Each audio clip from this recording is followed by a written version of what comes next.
adoptar las empresas para sensibilizar, informar y formar para prevenir y erradicar el acoso y unas cuestiones prácticas para terminar la píldora. Y sin más, me gustaría empezar esta píldora introduciendo pues, dos aspectos que creo fundamentales. En primer lugar, deciros que el acoso sexual, el acoso por razón de sexo y cualquier trato desfavorable relacionado con el embarazo, la maternidad, la lactancia o con la paternidad se consideran discriminatorios. Y como sabréis, está expresamente prohibido tanto por la Ley Orgánica 3/2007 de 22 de marzo, que es la Ley Orgánica para la Igualdad Efectiva entre Mujeres y Hombres, y luego tanto el Estatuto de los Trabajadores como el Estatuto Básico del Empleado Público, como la LISOS, la Ley de Infracciones y Sanciones del Orden Social, consideran el acoso sexual y el acoso por razón de sexo como una infracción muy grave, que pudiendo llegar a ser causa de despido disciplinario para la persona acosadora y una causa justa para que la persona víctima de este acoso solicite la resolución del contrato de trabajo. Y además, como os podréis imaginar, el acoso sexual también está tipificado en el Código Penal y podría ser constitutivo pues, de delito, emparejado a penas de prisión y multa. Así, sabiendo que el acoso sexual y el acoso por razón de sexo está regulado y está tajantemente prohibido, debo advertiros también que, como sabréis, todas las empresas, independientemente del tamaño de su plantilla, independientemente del número de trabajadores que tenga la empresa, están obligadas a tener un protocolo contra el acoso sexual y el acoso por razón de sexo. La ley lo que nos dice es que las empresas están obligadas a promover condiciones de trabajo que eviten este tipo de acosos. Y la forma para hacerlo es arbitrando procedimientos específicos para su prevención, así como para dar cauce a las denuncias o reclamaciones que se puedan dar. Y esto se cumpliría a través de la elaboración y difusión de los protocolos de acoso sexual y acoso por razón de sexo. Ahora que tenemos claro estos dos aspectos, me gustaría hacer como una pequeña definición sobre lo que se debe entender por acoso sexual y acoso por razón de sexo. Ambas definiciones las encontraréis en el artículo 7 de la Ley Orgánica para la Igualdad 3/2007 y nos dice, por una parte, que el acoso sexual es cualquier comportamiento físico o verbal de naturaleza sexual que tenga el propósito o produzca el afecto de atentar contra la dignidad de una persona y en particular se crea un entorno intimidatorio, degradante u ofensivo. Las principales víctimas del acoso sexual, debo deciros que son las mujeres. Y podemos decir que sí estaríamos ante casos de acoso sexual cuando una persona recibe insinuaciones sexuales, proposiciones, un chantaje sexual o te hacen indirectas o comentarios obscenos o te hacen bromas o observaciones sobre tu apariencia sexual, te muestran fotos, objetos o escritos sexualmente sugestivos o pornográficos, recibes llamadas telefónicas, hay un contacto físico deliberado y no solicitado que se produce un acercamiento excesivo y innecesario. Y por otra parte, el acoso por razón de sexo es cualquier comportamiento realizado en función del sexo de la persona que lo recibe, con el propósito o el efecto también de atentar contra su dignidad y en particular de crear también un entorno intimidatorio, degradante y ofensivo. El acoso por razón de sexo lo puede recibir, bueno, como el acoso sexual, ambos lo pueden recibir tanto mujeres como hombres. Y en el caso del acoso por razón de sexo, sería acoso cuando por ser mujer o por ejercer la maternidad, la paternidad, la lactancia, perdón, o por ejercer las funciones propias de la paternidad, recibes órdenes contradictorias, por ejemplo, no te asignan tareas cuando te tenían que asignártelas o te las encargan muy por encima de tus posibilidades o muy por abajo, cuando te niegan arbitrariamente también el acceso a permisos, cursos, formaciones, amenazan, incluso te agreden, manipulan tu reputación personal o profesional a través del rumor, la denigración y la ridiculización, etc. En realidad, lo que diferencia un tipo de acoso de otro es la naturaleza de los comportamientos, sabiendo que en el primer caso, en el caso de acoso sexual, la naturaleza de los comportamientos son íntegramente sexuales y en el segundo no. Igualmente, debo decir también que ambos tipos de acoso se pueden dar de forma simultánea, de manera que la víctima reciba tanto, por ejemplo, insinuaciones sexuales como desautorizaciones continuas de sus decisiones. Pues ahora que hemos visto en qué consiste el acoso sexual y el acoso por razón de sexo, vamos a ver qué es un protocolo en prevención de aquello. Y el protocolo es un plan de acoso sexual por razón de sexo contra estos tipos de conducta y contempla medidas que son necesarias para prevenir, evitar o eliminar cualquier tipo de acoso que se pueda dar en la empresa. El objetivo principal de un protocolo de acoso sexual y acoso por razón de sexo es, por tanto, erradicar comportamientos nocivos que perjudican tanto a los trabajadores y trabajadoras como a la propia empresa, puesto que la empresa es la responsable del bienestar físico y psicológico de sus empleados y empleadas. Estos protocolos, además de incluir las medidas necesarias para prevenir, evitar y eliminar cualquier tipo de acoso, también deben introducir mecanismos de denuncia y sanción para que las personas acosadas o que se sientan acosadas puedan hacer uso de estos mecanismos. Sería como un procedimiento interno dentro de la misma empresa. La importancia del protocolo es tal que aparece tanto, como ya os he dicho, en el Estatuto de los Trabajadores como en la Ley Orgánica 3/2007. Y además es una de las materias que obligatoriamente se deben incluir en los planes de igualdad. Así como los planes de igualdad solo los tienen que realizar de manera obligatoria aquellas empresas que tengan una plantilla de 50 o más personas trabajadoras, como he dicho también, los protocolos los tiene que realizar y difundir y tener en su empresa todas las empresas, independientemente del número de personas trabajadoras. Ahora bien, no tendremos que diferenciar que en las empresas que tengan la obligación legal de elaborar también un plan de igualdad, el protocolo será negociado en la negociación propia del plan de igualdad y será una parte del contenido de este plan, por lo que será objeto de registro y de publicidad en el RECON. Para las empresas que no tengan la obligación de elaborar estos planes de igualdad, los protocolos tendrían que ser negociados con la representación legal de personas trabajadoras de la empresa si es que existen en la misma empresa. Si no existen, la empresa propia puede elaborar el plan y luego puede solicitar el registro si así lo considera, pero en estos casos no será obligatorio.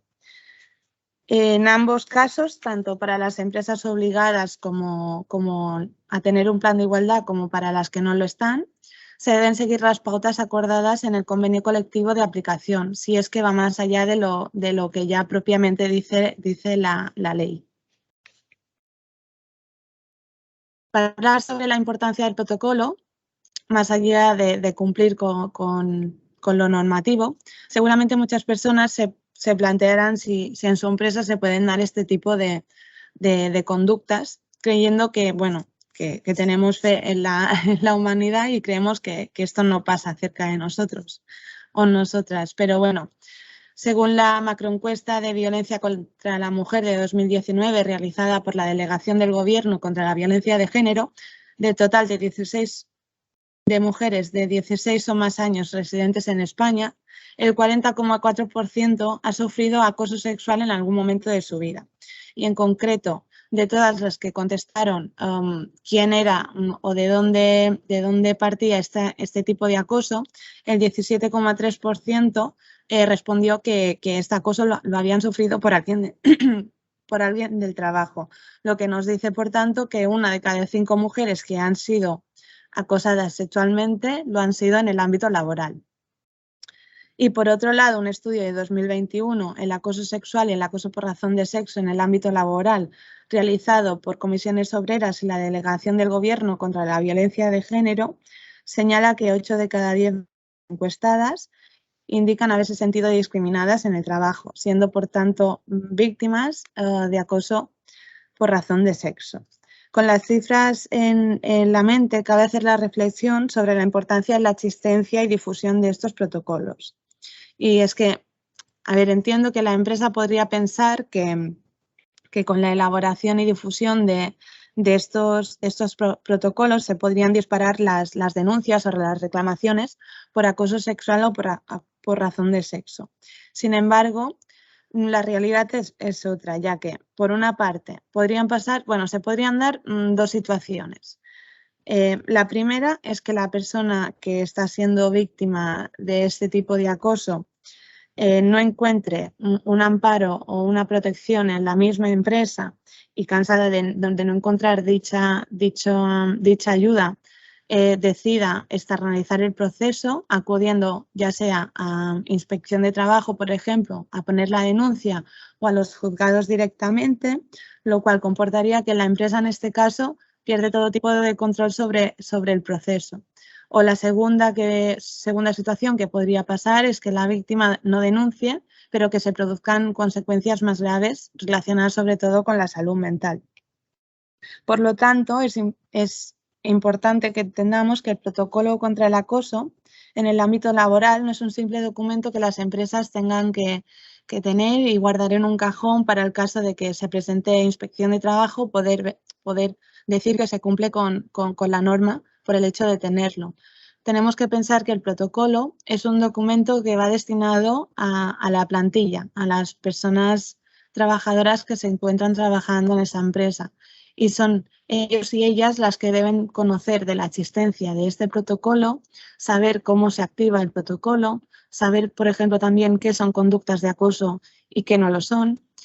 En definitiva, debemos de entender que básicamente el protocolo, aparte de elaborarlo, pues se tiene que difundir y darlo a conocer para toda la plantilla. El ámbito de aplicación de los protocolos debemos saber que es de aplicación para toda la plantilla, es decir, a todos los centros de trabajo, a todas las categorías profesionales, a cualquiera que sea la forma de contratación laboral, fijos, discontinuos, temporales, los contratos de puesta a disposición realizados por ETTs y también a colaboradores y a personas que a lo mejor no están en plantilla, pero sí que están con contratos de formación, en prácticas, en voluntariados, etcétera. El protocolo será de aplicación a las situaciones de acoso sexual y acoso por razón de sexo que se produzcan durante el trabajo, en relación con el trabajo o como resultado del mismo, lo que significa que se podría dar este tipo de conductas tanto en el lugar de trabajo propiamente dicho, como en los lugares de descanso, donde la plantilla toma sus descansos para comer, por ejemplo, instalaciones sanitarias, vestuarios, en desplazamientos relacionados con el trabajo. En el marco de las comunicaciones relacionadas con el trabajo, eso sería más acoso digital, por ejemplo. En el alojamiento de diferentes conferencias, eventos que se puedan dar, entre otros. El contenido mínimo de los protocolos aparece reflejado en el apartado 7 del anexo del Real Decreto 901/2020 de 13 de octubre. Y este contenido mínimo se puede dividir en tres partes. En un primer lugar, debe de haber una declaración de principios, una definición de acoso sexual y acoso por razón de sexo y la identificación de aquellas conductas que pudieran ser constitutivas de acoso. Luego debe de contener también el procedimiento de actuación frente al acoso para dar cauce a las quejas o denuncias que pudieran producirse y las medidas cautelares y o correctivas que deben ser de aplicación. Y finalmente, se deben identificar las medidas reactivas frente al acoso, ya sea sexual o por razón de sexo, y en su caso, el régimen disciplinario. Además, los protocolos deben responder a los siguientes principios, que son el principio de prevención y sensibilización del acoso sexual y acoso por razón de sexo, informando y dando y haciendo que estos protocolos sean accesibles para toda la plantilla, la confidencialidad y respeto a la intimidad y dignidad de las personas afectadas, respeto al principio de presunción de inocencia de la supuesta persona acusadora, la prohibición de represalias a la supuesta víctima o personas que apoyen la denuncia o denuncien supuestos de acoso sexual y por razón de sexo, como podrían ser testigos de este acoso, la diligencia y celeridad en el procedimiento y las garantías de los derechos laborales y de protección social de las víctimas. En cuanto a la vigencia, seguimiento, evaluación y revisión de los protocolos de acoso, debemos distinguir otra vez en los casos en que la empresa tenga un plan de igualdad y en los casos en que la empresa no tenga el plan de igualdad. Si la empresa tiene plan de igualdad, lo relativo a la vigencia, seguimiento, evaluación y revisión del protocolo debe establecerse en el plan. Igualmente, los planes de igualdad no pueden tener una duración superior a 4 años, así que nos hacemos una idea de que los protocolos en estos casos tampoco.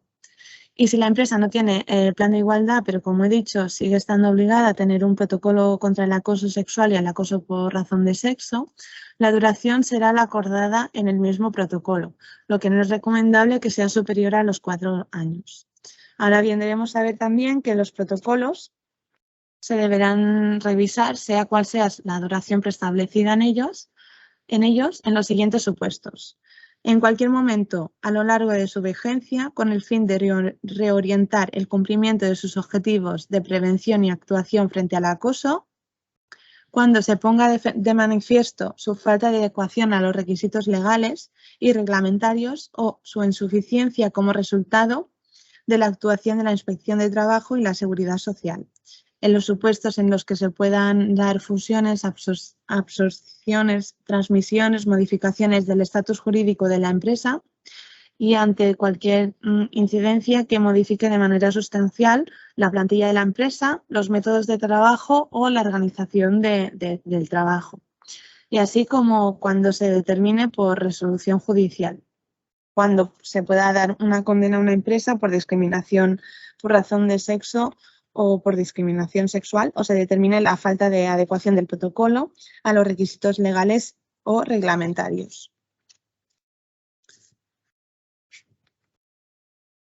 Vale, relativo a las medidas de sensibilización, información y formación para prevenir y erradicar el acoso, debemos saber que la eliminación de las conductas de acoso sexual y acoso por razón de sexo requiere que se modifiquen los patrones de relación de poder, de relaciones de poder desigual entre mujeres y hombres en la sociedad en general y en el ámbito laboral en particular. Y para ello las acciones que se pueden promover pueden dirigirse, por un lado, a la prevención de situaciones de acoso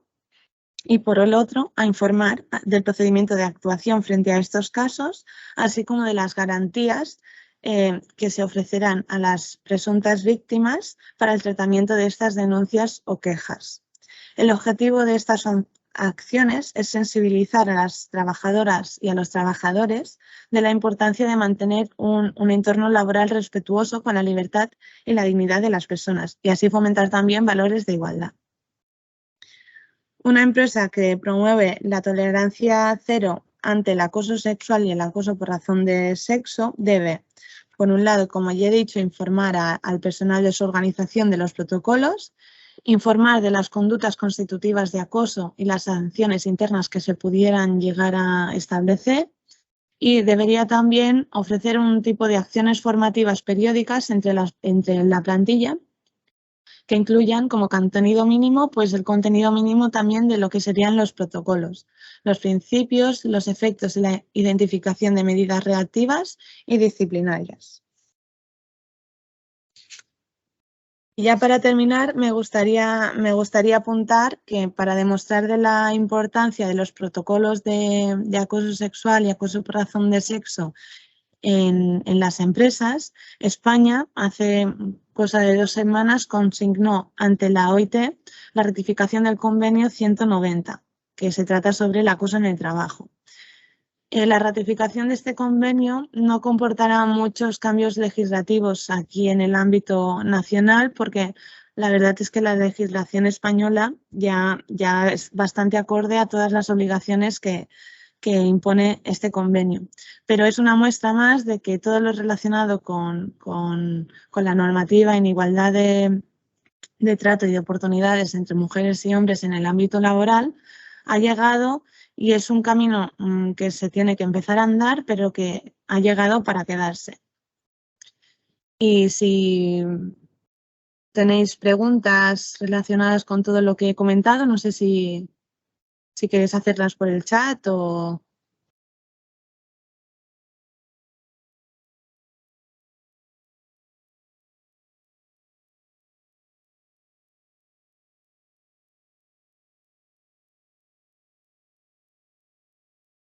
Hola Paula, sí, de momento no hay preguntas en el chat. Yo quería preguntarte a ver si puedes aclarar un poquito, porque, bueno, como tú bien sabes, nos están llegando muchas preguntas de empresas que no saben si es obligatoria realizar una formación porque se les está ofreciendo como algo obligatorio en cuanto a la prevención. Y era para ver si podías aclarárnoslo un poquito, a ver si mientras las personas que están asistentes pues piensan si quieren preguntar alguna cosita más. Vale, sí. Bueno, lo que es obligatorio es tener elaborado el protocolo en la empresa. Luego, también es bastante recomendable, casi que obligatorio, que la plantilla de la empresa conozca de la existencia de este protocolo y del procedimiento que debe seguirse para activarlo, que digamos, y de qué es un acoso sexual, qué es un acoso por razón de sexo, etcétera. Pero lo que son formaciones, así como las entendemos de cursos de formación dirigidas a empresas, son obligatorias. Lo que las sesiones informativas que digamos las podría hacer tanto la directiva de la empresa como agentes externos, pero no es para nada obligatorio. Vale, gracias. Ahora entra una pregunta, Paula, que básicamente dice, ¿y se debe dar una formación de sensibilización a la Comisión de Igualdad? Vale, es recomendable que según la normativa se recomienda que las personas que integren las comisiones de igualdad o las comisiones negociadoras tengan unas nociones relacionadas con el principio de igualdad, pero en ningún lado de la normativa pone que sea o se interpreta que esto sea obligatorio. Entonces, que es recomendable, pero no es obligatorio. Perfecto. No sé si alguien más tiene una pregunta. Antes de nada, también me gustaría deciros que desde la oficina de aquí de CAEP tenemos 2 modelos de protocolos y los tenemos publicados en la web, o si no también nos lo podemos hacer llegar por correo electrónico. Un modelo es para las empresas que están obligadas a tener planes de igualdad y el otro modelo es para las que no están obligadas. Como os he dicho, estos son modelos, son tipos de protocolos que luego se tendrían que adaptar a las particularidades de cada empresa, pero bueno, es como una ayuda que os ofrecemos desde CAEP para las empresas que así se quieran adherir a estos tipos de protocolos. Vamos a esperar un poquito a ver si alguien tiene alguna pregunta más.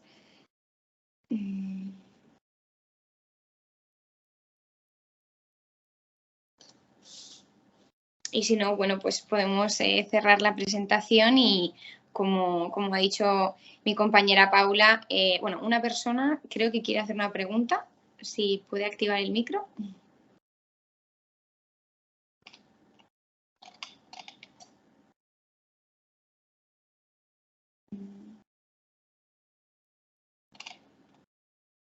Había visto que una persona había levantado la mano, pero...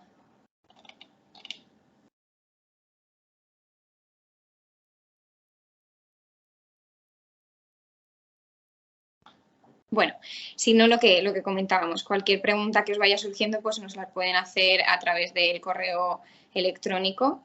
igualdad@cae.com.es y si no, a través del teléfono. Os pasaremos la presentación y bueno, los datos de contacto vía correo electrónico.